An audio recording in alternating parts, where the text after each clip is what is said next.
Hi everyone, welcome to yet another episode of Motherhood Unscripted. My name is Gladys and today I have a really exciting topic that I hope you will find insightful. And this topic is called the invisible load. And I want to share a bit about the definition of the invisible load. So what is that? It is the mental and emotional labor that mothers do and carry that often goes unseen. And for example, we can get to understand about this invisible load that mothers go through and is often not talked about, or people really don't realize it. So one of the things that I can share with you about the invisible load is, let's talk about the emotional labor, for example. We are mothers of young children. Most of us, the audience, mostly we have young children. So tantrums, we get to handle a lot of tantrums with our kids.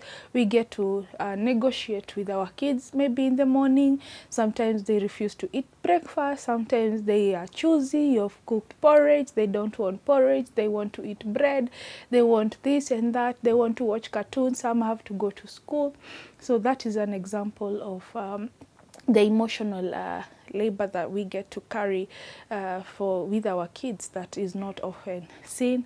It's seen as normal. Let us talk about the examples of invisible load, and they vary. Either you have one child, two, three, depending on how many children, and it expands as the more kids you have.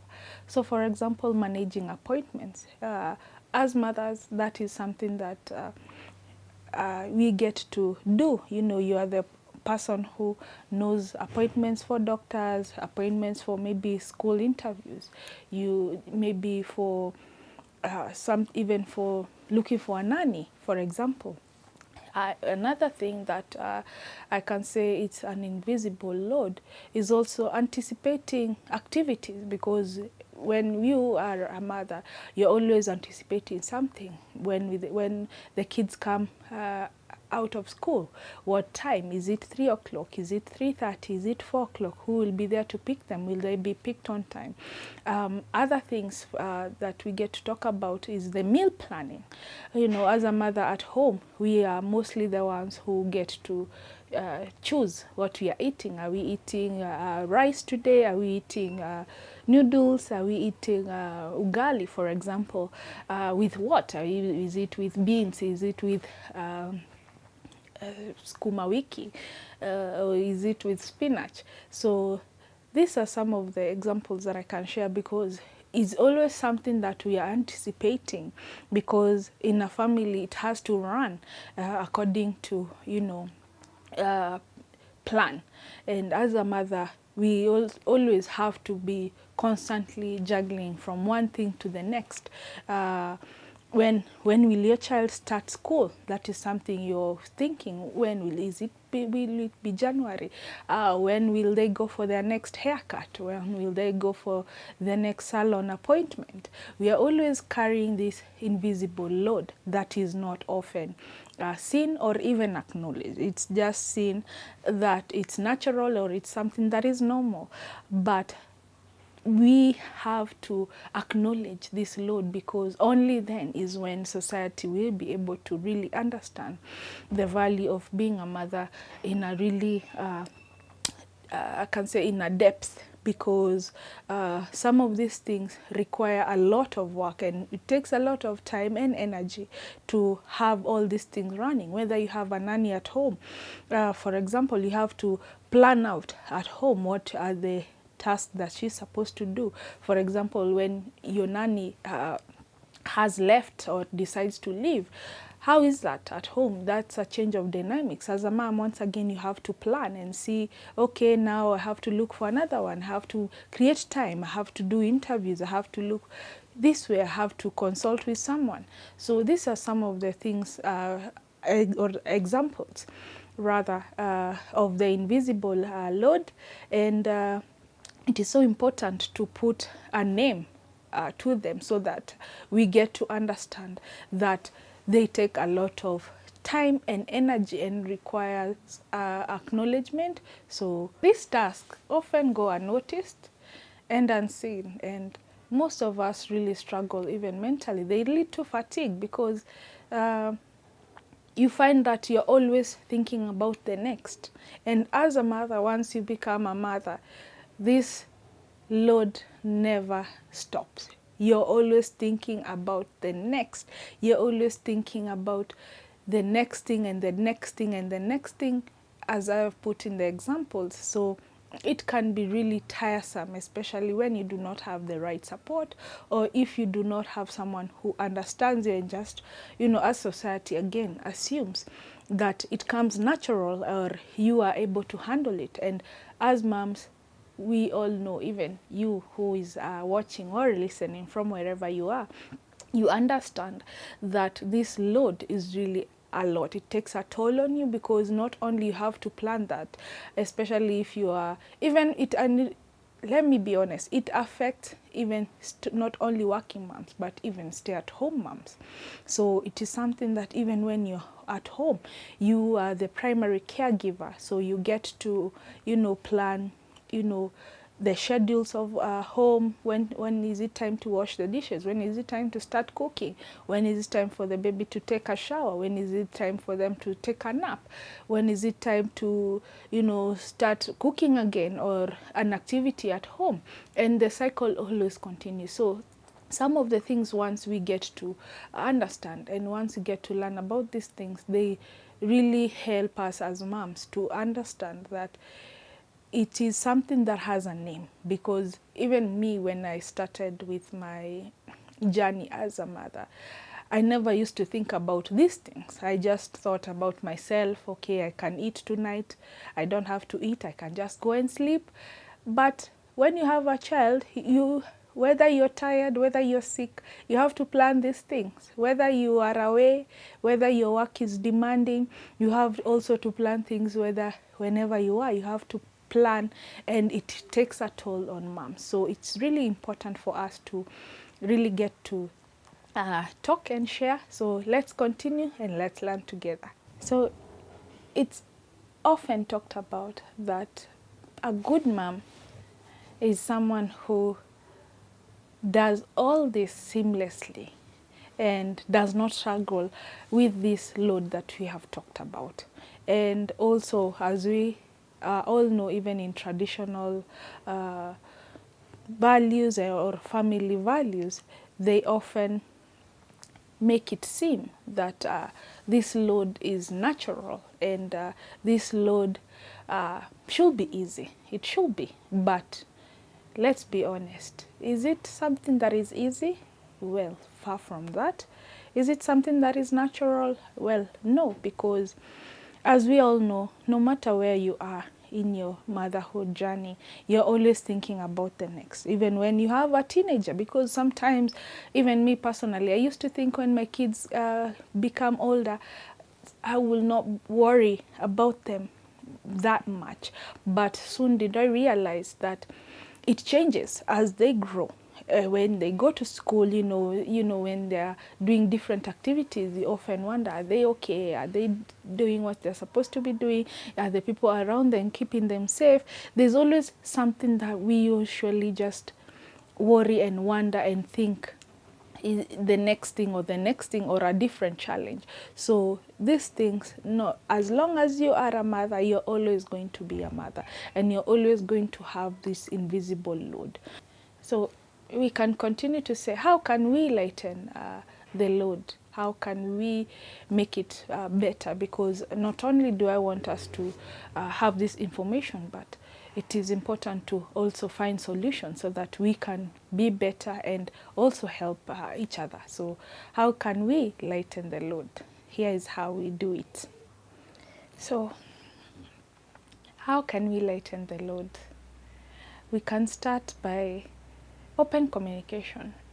As mothers, it's really, really important to have good communication, whether it is between your partner, between your family, your nanny, your friends, because only then can we be able to lighten this load. Because so many mothers really suffer and are not able to articulate or communicate their needs or their struggles. So they end up maybe doing everything by themselves.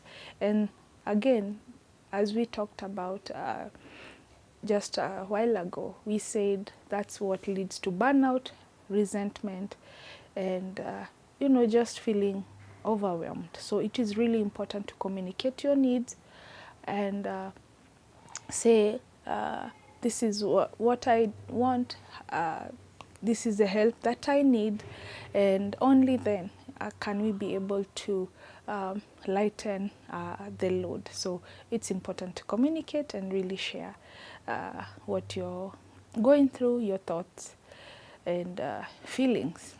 The next one is delegation of work.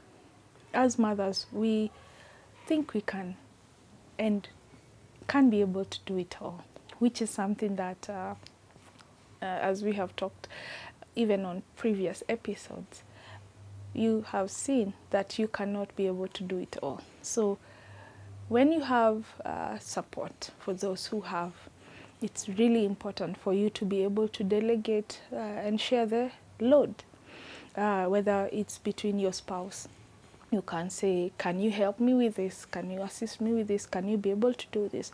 Whether it is your friend, you can say, can you be able to do one or two? Or even if you have a nanny at home, you can be able to delegate. Because most of us, we feel like unless we do it ourselves, it cannot be done right. Or if we are not there, we won't be able to feel like we are good moms, or the society will not be able to see that we are good moms. So delegate and allow people to help you, because I know most moms, as much as we delegate, we are usually, let's say,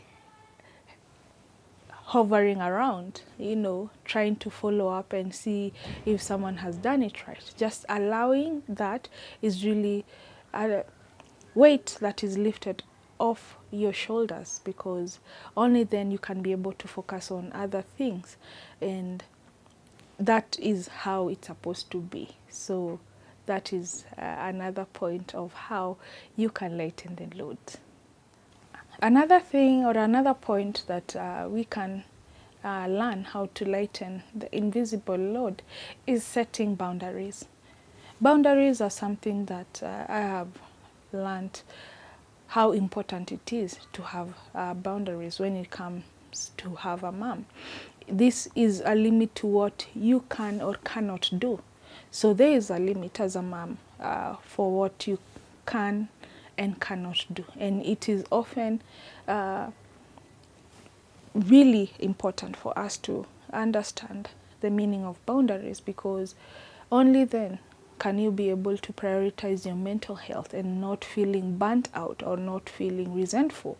Because when you are unable to do a certain thing, or you are not able to meet a certain expectations, and that is setting a boundary, because most of us, we usually just agree to each and everything, because you want to be seen as someone who is able to do it all. So it is really important for you to have boundaries and really understand that it is okay to say no, and it is okay for even someone else to feel disappointed, because as for me, I really struggled with that too. By setting boundaries, maybe I had agreed to meet with someone, or I had agreed to do a work or a chore or a task, and maybe because of this and that, I cannot able to meet that. So it is really important to just put those boundaries and protect your mental health or well-being by setting boundaries, whether it's between your partner, whether it's between your relatives, your in-laws, Some of our in-laws, maybe they can say they want to be visiting every other weekend, so that requires for you maybe to be planning, maybe cooking or cleaning the house, a task that yes, it's okay to have people coming over, it's okay for people to visit, but there are boundaries, because sometimes maybe you're not even capable to cook for maybe 5 people or 10 people who will be coming every now and then. So it is really important to set boundaries for yourself, for your own mental health being. The next point of lightening our load, we have talked about this, and I cannot say this enough, is prioritizing your self-care. It is really important for us to prioritize ourselves, because we as mothers, we always put others first. We always put our children first. You put your spouse first, your partner, your friends, your family, your work first. But it is really important for you also to include yourself in some of these things. It's not about me first, it's about me too.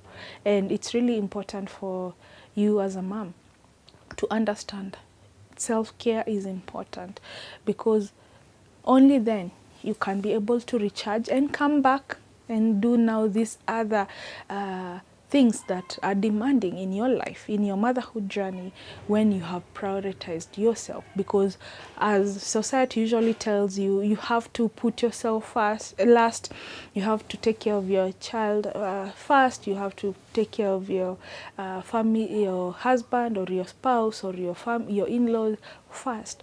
But as much as that, those are all important, you have to prioritize your self-care in order to lighten this invisible load.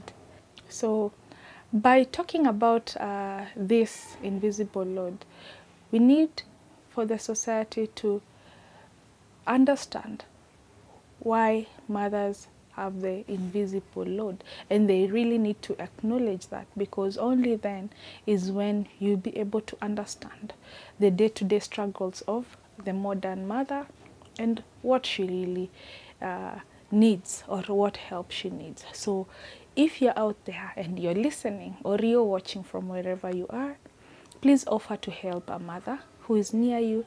Reach out and ask, how can I help? It's really important.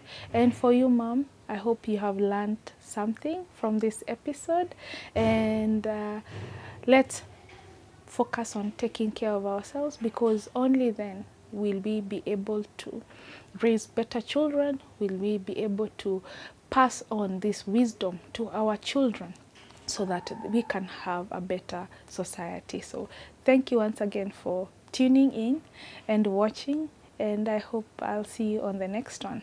Bye-bye.